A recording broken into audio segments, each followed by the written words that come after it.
Hello बच्चों, sentence में हम लोग सब्जेक्ट देख रहे थे और सब्जेक्ट के कैसे कैसे मिलकर बनता है। 3 पॉइंट हम लोग देख चुके थे। अब चौथा पॉइंट हम लोग पहुँचे थे। देखते हैं चौथा पॉइंट। तो चौथे पॉइंट में पहला है आपका qualifier plus noun plus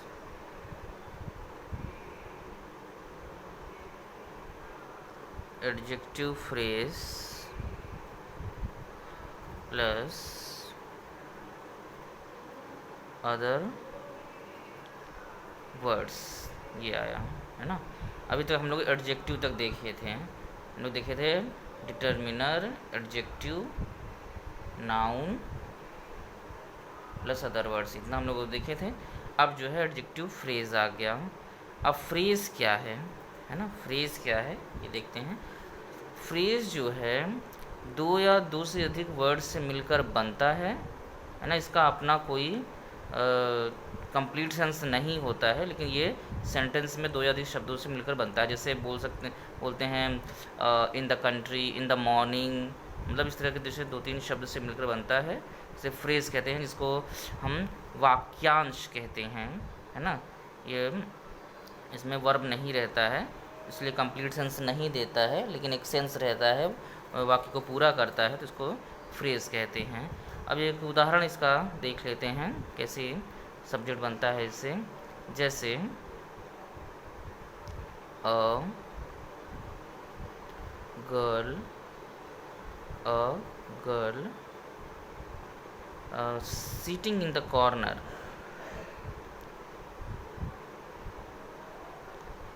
sitting in the corner is weeping। ठीक। दूसरा देख सकते हैं, the crow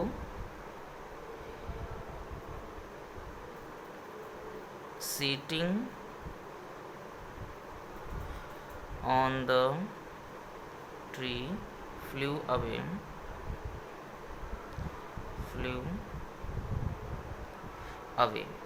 अब यहाँ पे देखिए एडजेक्टिव फ्रेज क्या है, पहचानते एक एक। देखिए ये आपका नाउन पहले आप लोग जान ही चुके हैं होंगे। गर्ल नाउन हो गया, क्रो नाउन हो गया, उसके पहले जो वर्ड है वो आपका क्या हो गया, क्वालिफायर हो गया। ठीक। जब एक वर्ड यूज़ रहेगा, एक वर्ड यूज़ होगा, हेड वर्ड, जो हेड वर्ड होगा, जब उसके पहले एक वर्ड आएगा तो वो क्या कहलाएगा, क्वालिफायर। ठीक है।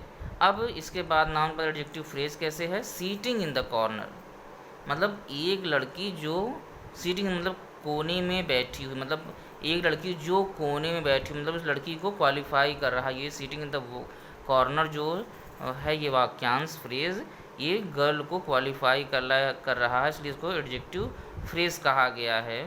तो a girl sitting in the corner मतलब कोने में बैठी हुई एक लड़की रो रही है, इज वीपिंग। उसी तरह से the crow sitting on the tree मतलब एक कौवा जो कि पेड़ पर बैठा हुआ है, फ्लू अवे उड़ गया। ठीक है। तो यहाँ पे सीटिंग ऑन द ट्री जो है आपका ये क्या है, एडजेक्टिव फ्रेज है, मतलब कौवे को बता रहे कि एक कौवा जो कि पेड़ पर बैठा हुआ था। ठीक है। तो ये आपका चौथा सब्जेक्ट इस तरह से बन गया। अब जो है पांचवा सब्जेक्ट हम देखते हैं कैसे बनता है। तो पांचवा सब्जेक्ट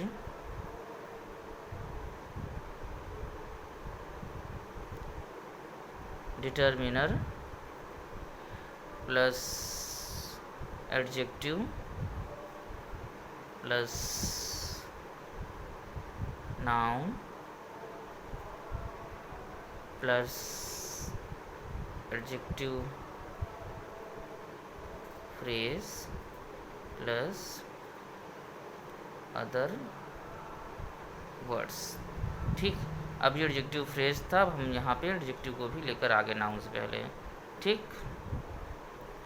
अब देखिए वाक्यों की शब्दों की संख्या सब्जेक्ट बढ़ती जा रही है। अब इसमें हमको क्या करना है, नाउन के पहले एक हमको जो है क्या लगा देना है, इसको बंद कर देते हैं, उड़ा जा रहा है।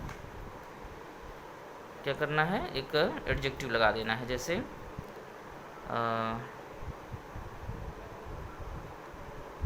The old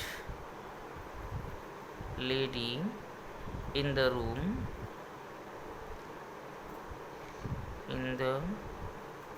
room is wise ना, या अ ब्लैक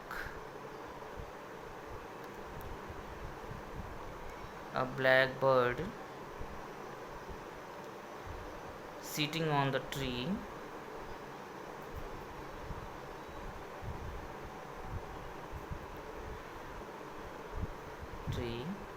flew away,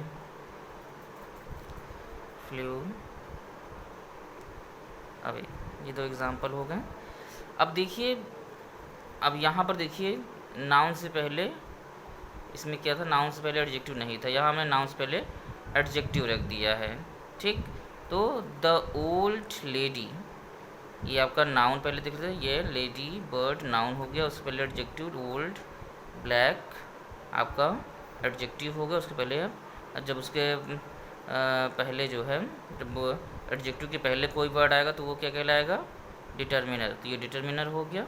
अब adjective phrase in the corner, मतलब बूढ़ी औरत जो कि कोने में रूम कमरे में है इस वाइज बुद्धिमान है। और black bird sitting on the tree, मतलब काली चिड़िया पेड़ पर बैठी हुई है ना, तो यहाँ पेड़ बैठी हुई ये क्वालिफाई कर रहा है इन द रूम, मतलब जो कि रूम में बैठी हुई है, तो ये आपका एडजेक्टिव फ्रेज हो गया, साथ में एडजेक्टिव भी आ गया। तो इस तरह से इतने वर्ड से मिलकर ये सब्जेक्ट आपका बन गया। ठीक, तो ये 5 पॉइंट हो गया। अब अगला देखते हैं जीरेंड से मिलकर कैसे आपका सब्जेक्ट बनता है। हेडिंग डाल लीजिएगा, जीरेंड, GERUND, जीरेंड। ठीक, अब जीरेंड बनता कैसे है, जीरेंड वर्ब की जो बेस फॉर्म होती है, मतलब जो वर्ब की फर्स्ट फॉर्म होती है उसमें ING लगाने से जीरेंड बनता है, और ये जो है नाउन का काम करता है। ठीक है, नाउन का काम करता है और वर्ब में ING लगाकर ये बनता है। जैसे खाना पीना हिंदी में बोलेंगे, अब जैसे इंग्लिश में हमने लिख दिया स्पीकिंग, है ना, स्पीक में ING लगा दिया, स्पीकिंग मतलब बोलना, है ना, वॉकिंग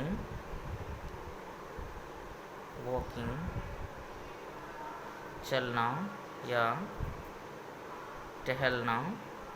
ठीक, ये आपका जो है इस तरह से जीरेंड हो गया।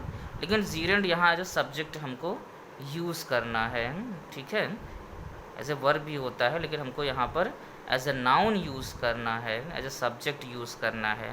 ये मत समझिए कि यहाँ पे जो है ये स्पीक लगा में जो है, मतलब वर्ब में ING लगाने से जो है कंटिन्यूस बन गया। कंटिन्यूस जो आपका टेंस होता है उसमें ING यूज़ होता है, लेकिन हम यहाँ पर एज अ सब्जेक्ट यूज़ कर रहे हैं जो कि नाउन के रूप में काम करेगा, उसको देखते हैं। अब इसका एग्ज़ाम्पल देखते हैं कैसे ये सब्जेक्ट के रूप में यूज़ होता है। जैसे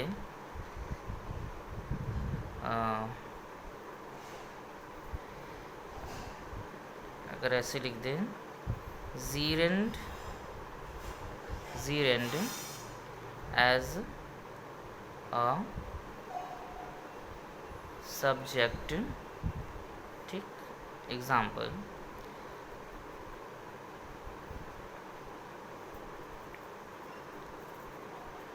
reading is a good habit,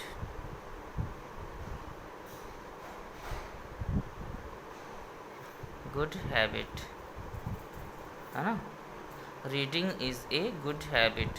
अब यहाँ पे क्या है, हिंदी में बोलेंगे तो ये देखिए यहाँ पर वर्ब से पहले आया है, एज ए सब्जेक्ट आ गया, और इसको अगर हम हिंदी में बोलेंगे तो पढ़ना एक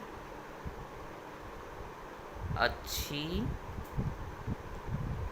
आदत है ना, ये हो गया। एक एग्जांपल और ले सकते हैं,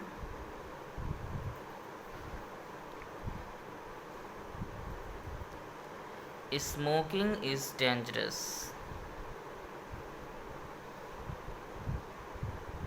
है ना। अब यहाँ पे इसका क्या अर्थ निकलेगा, धूम्रपान करना खतरनाक है, ठीक, धूम्रपान करना खतरनाक ही हो गया, ठीक है। जीरेंड समझ में आ गया। तो अब जो है इन्फिनिटिव देखते हैं। इन्फिनिटिव, अब इन्फिनिटिव कैसे बनता है। इन्फिनिटिव जो है ये वर्ब की जो बेस फॉर्म होती है उसके पहले हम टू लगा के बनाते हैं। वर्ब की बेस फॉर्म, वर्ब की फर्स्ट फॉर्म के पहले टू लगाकर हम इन्फिनिटिव बनाते हैं, ठीक। जैसे कहें for example I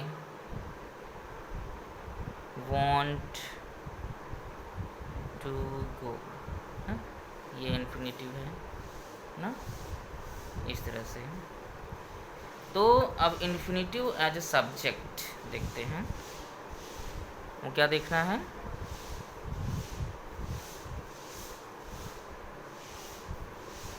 infinitive as a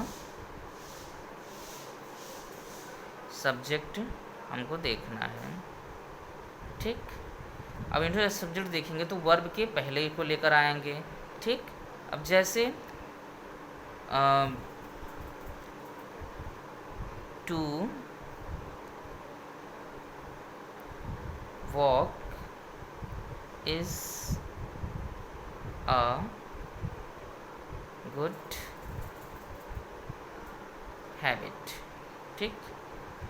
तो टू वॉक बच्चों यहाँ इसका अर्थ भी इसी की तरह जो है जीरेंड की तरह ही आखिरी में हिंदी में जब बोलेंगे ना शब्द, जैसे हमने कहा कि टू वॉक मतलब टहलना, है ना। टू वॉक मतलब टहलना, टू गो मतलब जाना, मैं जाना चाहता हूँ, है ना।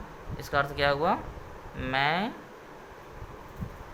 जाना चाहता हूँ, आई वॉन्ट टू गो, ठीक। उसी तरह से मतलब जाना, ना शब्द, ये ना शब्द आता है तो ध्यान दीजिएगा। तो to walk is a good habit मतलब टहलना एक अच्छी आदत है। और बना सकते हैं टू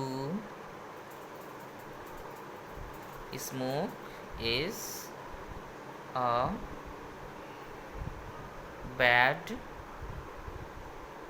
हैबिट मतलब धूम्रपान करना एक बुरी आदत है, ठीक। इस तरह से बना सकते हैं। तो ये कुछ पॉइंट्स थे जिसके आधार पे हम सब्जेक्ट का निर्माण करते हैं, ठीक है। अब अगले टर्न पे और देखेंगे कुछ सब्जेक्ट के वर्ड के बारे में, कैसे सब्जेक्ट किन किन चीज़ों से बन के बनते हैं, ठीक है बच्चों।